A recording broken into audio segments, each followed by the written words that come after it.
আমরা বিকেল বেলায় কেন্দ্র মন্দিরে উৎসব করে চলে এলাম। বিকেল বেলায় চলে এসেছি মুক্তিপুরে বিজয়দার বাড়িতে মাতৃ সম্মেলন করতে। সত্যি এখানে এসে এদের ঠাকুর দেখে আমি অবাক হয়ে গেলাম। এত সুন্দর ঠাকুরকে বসিয়েছে। আমরা অনেক জায়গা থেকে মায়েরা এখানে এসেছেন। আমরা সবাই মাতৃ সম্মেলন করব, তারপর সৎসঙ্গ করব। হয়তো ভিডিওটা একটা ইয়েতে হবে না, দুটোতে জানি না তিনটেতে করতে হবে নাকি। যতটা পারো তোমরা দেখবে, অবশ্যই ভাল লাগবে। সত্যি ঠাকুর মনে হচ্ছে যেন স্বয়ং এখানে বিরাজ করছে।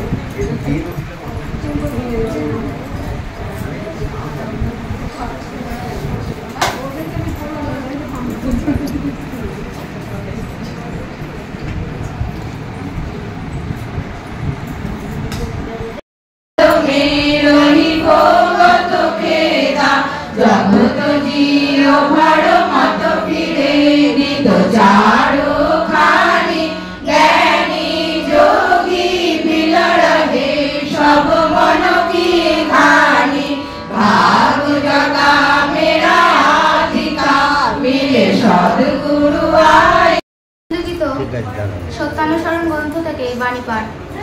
অর্থমান, যশ ইত্যাদি পাওয়ার আশায় আমাকে ঠাকুর সাজিয়ে ভক্ত হইও না। সাবধান হও, ঠকবে। তোমার ঠাকুরত্ব না জাগলে কেহ তোমার কেন্দ্রও নয়, ঠাকুরও নাও। ফাঁকি দিলেই পেতে হবে তা। অনুতাপ করো, কিন্তু স্মরণ রেখো যেন পুনরায় অনুতপ্ত হতে না হয়। যখনই তোমার কুকর্মের জন্য তুমি অনুতপ্ত হবে, তখনই পরমপিতা তোমাকে ক্ষমা করবেন। আর ক্ষমা হলেই বুঝতে পারবে তোমার হৃদয়ে পবিত্র সান্ত্বনা আসছে। আর তা হলেই তুমি বিনীত, শান্ত ও আনন্দিত হবে। যে অনুতপ্ত হয়েও পুনরায় সেই প্রকার দুষ্কর্মে রত হয়, বুঝতে হবে সে সত্যেরই অত্যন্ত দুর্গতিতে পতিত হবে। শুধু মুখে মুখে অনুতাপই নয়, ও আরও অন্তরে অনুতাপ আসার অন্তরায়। প্রকৃত অনুতাপ এলে তার সমস্ত লক্ষণই অল্প বিস্তর প্রকাশ পায়। বন্দে পুরুষোত্তম থেকে বাণী পাঠ করা হচ্ছে। মেয়ে আমার, তোমার সেবা, তোমার চলা, তোমার চিন্তা, তোমার বলা পুরুষ জনসাধারণের ভিতর যেন এমন একটা ভাবের সৃষ্টি করে, যাতে তারা অবনত মস্তকে নতজানু হয়ে সসম্ভ্রমে ভক্তি গদগদ কণ্ঠে মা আমার, জননী আমার বলে মুগ্ধ হয়, বুদ্ধ হয়, তৃপ্ত হয়, কৃতার্থ হয়। তবেই তুমি মেয়ে, তবেই তুমি সত্যি। স্বস্তি, তুমি ভাবিতে পারো তোমার স্বামীর প্রতি বা সংসারের প্রতি যাহা কিছু করণীয় শুধু তোমারই, কিন্তু বুঝিও ভালো পাইতে হইলেই ভালো করিতে হয়। তাহা তোমার বেলাও যেমন, অন্যের বেলাও তেমনই। তুমি যদি অন্যের মঙ্গলে যাহা কিছু করণীয় পাওয়ার আশা না রাখিয়া যতদূর সম্ভব উদ্বেগ শূন্যভাবে করিয়া যাইতে পারো, দেখিবে পাওয়ার জন্য তোমাকে আর আকুপাকু করিতে হইবে না। পাও তো আসিবেই, তোমার মনে অন্তরিক্ষে কে যেন গাইয়া উঠিবে, স্বস্তি স্বস্তি স্বস্তি।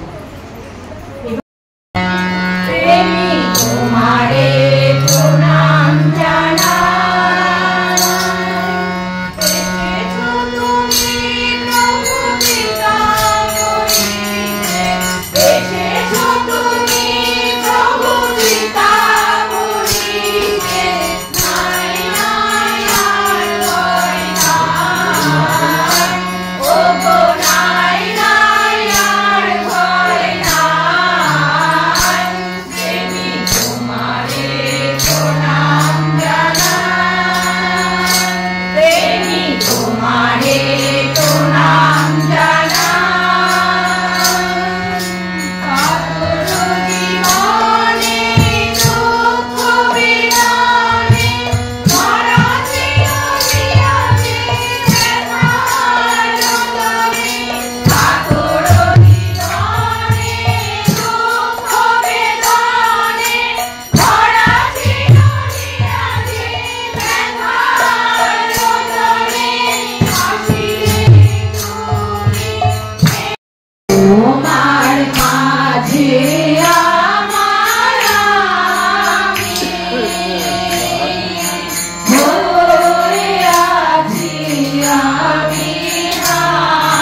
পরম আরাধ্যা জগৎ জননী চলে জানাই আমার পরিকল্পিত না, পরম পূজ্য পাদ বরদার চলে জানাই আমার পরিকল্পিত না, পরম পূজ্য পাদ আচার্য দেবের চলে জানাই আমার পরিকল্পিত না, ঠাকুর পরিবারের প্রতি প্রত্যেকের চলে জানাই আমার পরিকল্পিত না।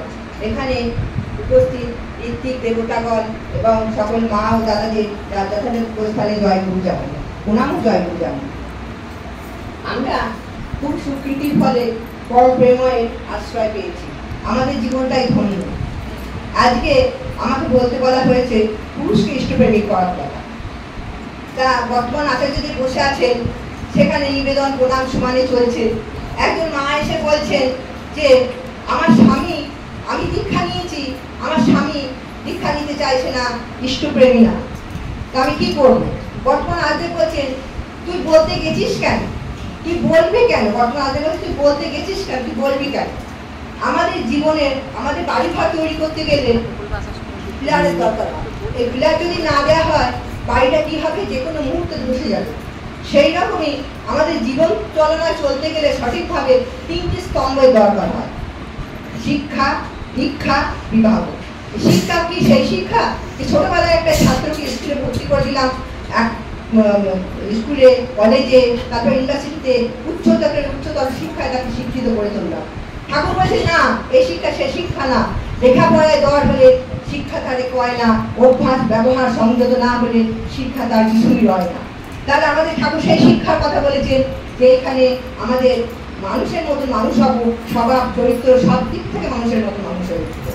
তারপরে বলেছেন দীক্ষা, দীক্ষা করে করি আধকতা হতে, করে করি যাই শেখাবি সেটাই হবে মোক্ষণ ছেলে, হিসেবে চল নয় বস্তাবি। এই আধকতার সময় হতে আমরা যখন একটা ছাত্রকে স্কুলে ভর্তি করে দিই, সেই রকমই ঠাকুরের ছত্র ছায় এনে তাকে দীক্ষায় দীক্ষিত করতে হবে। আর এই দীক্ষায় দীক্ষিত করলে তার মধ্যে যে তার মধ্যে যে দীক্ষাটা প্রবেশ করানো হবে সেটা তার মধ্যে ইনস্টল হয়ে গেল, সেটা বেরোবে না। তখন ঠাকুর তাকে কি করবে? ঠাকুর নিজের মতন করে তাকে ঠিক পথে তাকে চালনা করে নিয়ে যাবে। এবার আসি বিবাহ কথা। ঠাকুর বলেছে উন্নয়ন সুপ্রজনন এই তো বিয়ের মূল, যেমন তেমন বিয়ে করে করিস না ভুল। আমরা যখন মেয়েরা বা মেয়ের মা বাবারা যখন মেয়েকে বিয়ে দিই, তখন যেন আমরা যখন বিয়েটা দিই তখন যেন দেখবো সেই মেয়েটাকে যে ছেলের সঙ্গে বিয়ে দেওয়া হচ্ছে জাতিতে, ধর্মে, বর্ণে সব দিক থেকে মেয়েটা থেকে উচ্চতর হয়। এইভাবে আমরা প্রথমে দেখবো। আবার আসি ঠাকুরের কথায়। ঠাকুর বলছে যে একজন আমাদের মায়েদের ঠাকুর দিয়েছে 90 ভাগ দায়িত্ব দিয়েছে। ঠাকুরকে বড়মা এমনভাবে সেবা সহানুভূতি দিত, ঠাকুর বলতেন আমি তোদের বড়মার মধ্যে আমার মায়ের প্রতিচ্ছবি খুঁজে পাই। সেই রকমই আমাদের মায়েদের মেয়েদেরকে ঠাকুর আমাদের বলছে প্রথমে তোদের মা হয়ে উঠতে হবে, তারপরে গৃহিণী, তারপরে সহধর্মী। আমাদের সেবায় সহানুভূতিতে আমাদের পুরুষেরা যেন আমাদের মধ্যে তার মায়ের প্রতিচ্ছবিটা খুঁজে পায়। আমাদের কর্মরত দাদারা যখন কাজকর্ম থেকে পরিশ্রান্ত ক্লান্ত হয়ে শান্তির আশ্রয়ে শান্তি নিয়ে ফিরে আসে, তখন আমাদের সাহায্য, ভালোবাসায়, সেবায়, সহানুভূতিতে তার সেই কষ্ট খানিকটা দূর করে তার শান্তির আশ্রয়স্থলে উঠতে হবে। অনেক মায়েরা আছেন পুজো আচার নিয়ে এতই ব্যস্ত থাকে যে তাদের স্বামীরা হয়তো না খেয়ে কাজে কর্মে বেরিয়ে যায়। তাই ঠাকুর বলেছে লক্ষ্মী পূজা, কালী পুজো যতই তুমি করো না, নিজে লক্ষ্মী না হলে কিছুই তোমার রবে না। আমাদের জামা কাপড় অনেক সময় জামা কাপড় নোংরা থাকে, শাখাটা নোংরা থাকে, চুলটা এলোচেলো থাকে। এইরকমই একজন মা ঠাকুরকে গেছেন নোংরা কাপড় পরে, নোংরা কাপড়টা নোংরা প্রণাম করতে। ঠাকুর বলছেন বাহ, তো শাড়িটা তো খুব সুন্দর। সে মা লজ্জায় করে বলছেন হ্যাঁ ঠাকুর, শাড়িটা অনেকদিন কাঁচা হয়ে। আবার আরেকটি মা ঠাকুরকে প্রণাম করছে, ঠাকুর আঙুল দিয়ে তার চুলটা আলিয়ে দিয়ে বলছে তোর চুলটা যেমন এলোমেলো তোর সংসারটাও সেরা করে দেবে। তাহলে আমাদেরকে নিজেকে গড়ে উঠতে হবে, নিজেকে গড়ে না উঠলে তাই তো আচার্যদের বলছেন তুই বলবি কেন। ঠাকুর আমাদের যে টুক দিয়ে গেছেন সেই টুকটা হচ্ছে গিয়ে সত্যানুসরণ, নারী নীতি, পথের করি, চলার সাথী, এই বইগুলির মাধ্যমে আমরা যেসব পরম্পরা আচার্যদেরকে সঙ্গ করে যে টুক আছে আমাদের, তাদের সঙ্গ নিয়েই আমাদের জীবনটাকে আমাদের মায়েরা নিজেদেরকে এমনভাবে গড়ে তুলবো, তাকে বলতে হবে না তুমি দীক্ষা নাও, তুমি ইষ্টপ্রেমী হও, সে নিজের থেকে আপনি হবে। এই ঠাকুরের নীতিবিধিগুলো বলে। তাই ঠাকুর বলছেন কেউ যদি যখন আমাকে দেবতা বলে, আমি দেবতা ভেবে পুজো করে, আমি খুব কষ্ট পাই জানিস তো। ঠাকুরকে যদি দেবতা বলা হয় ঠাকুর খুব কষ্ট পায়, ঠাকুর ভাবে আমাকে ইনসাল্ট করছে। কারণ তার মধ্যে যে দেবতা বলছে তার মধ্যে যদি দেবত্ব ভাব না ওঠে, ঠাকুর আমাদের প্রত্যেকের মধ্যে দেবত্ব ভাব পরিপূর্ণ বলছে। সে যেন দেখে, আমাদের স্বামীরা যেন আমাদেরকে দেখে এমন ভাবে সে এমন আমরা নিজেদেরকে গড়ে তুলতে পারি, সে নিজে এসে ঠাকুরের চরণে শরণাগত হতে চায়, নিজে এসে দীক্ষা নিতে চায়। তাই তো ঠাকুর বলেছেন জোর করে দীক্ষা দিলে সে দীক্ষা দেবে না। সে যখন আমার মধ্যে আমার দিকে উদ্বুদ্ধ হয়ে অভিভূত হয়ে সে দীক্ষাটা নেবে, ইষ্টমুখী হয়ে উঠবে, সেই দীক্ষাই হবে আসল দীক্ষা। এইভাবে আমাদের নিজেদেরকে এমনভাবে গড়ে তুলতে হবে। এই বলে ঠাকুরের আতুর আলাদা চরণে সকলকে প্রণাম, সব ঠাকুরের আতুর আলাদা চরণে সকলের মঙ্গল কামনা করে আমার ইষ্ট কথা এখানেই শেষ করলাম। জয় জয়।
ঠাকুরকে ধরেছিলেন ঠাকুর।